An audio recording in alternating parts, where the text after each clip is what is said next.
Takže počkej, takže hoši, ale musíte mi říct, že bylo se.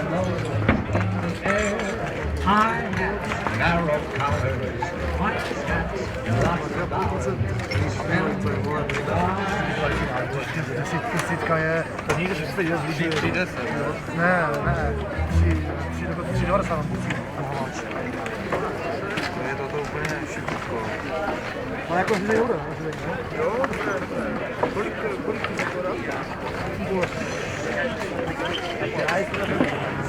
2,30. Miroslave. 2,30? Ahoj! Ahoj. Zase nebude hlava tam. Čau Jirku. Spokojený? Mám un Radler. Un radle máš, un radle. A je un Marlboro. Una mal. Jirka je zašilio skroz.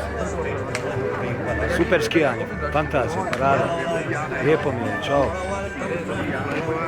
Ty jsi znával, jak se letěl autem, úplně vrněl pod výškou. Jsem měl tu jamu, nenabil na půjčení na médiu, já jsem říkal, že teďka hodit boku někde. Ne, já jsem si zabil médiu, vole, to bylo jako dobrý kamer. Kam to bude, neslabě. Kam to? To jsem pak přijel. Já jsem za tebe tlačil, vole, já jsem byl z tebe zas na prášky, vole. Ale že když se to navalí a já jsem si právě říkal, protože to zase pomalu, když já tam musím dovat jedničku, víš? No, já jsem proto troukl, abys jel, ale bych to pojel. Čau. Ježiš.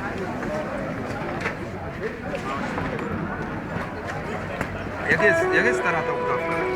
Nová úplně. Kolik jsem vzal?